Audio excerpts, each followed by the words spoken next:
Bugün biz fəxrlə deyə bilirik və eyni zamanda görə bilirik ki, əvvəllər Azərbaycana qarşı olan münasibətlər indi tam əksinə olub və artıq Azərbaycan regionda və dünyada öz sözünü deyir.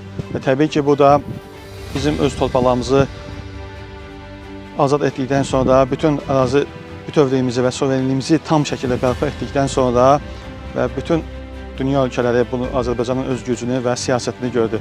Əvvəllər Azərbaycana qarşı olan negativ fikirlər var idisə və yaxud da hər hansı bir öz istəklərini həyata keçirmək istəyirdisə, amma bugün artıq Azərbaycan öz sözünü deyir və dünya ölkələri də, hətta lider ölkələr belə Azərbaycanın istəkləri, siyasəti ilə razılaşmağa və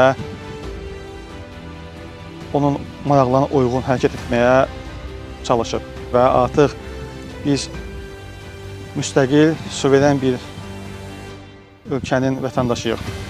Hər kəsi təbrik edirəm. Konstitusiya və suverenliyimiz mübarək olsun.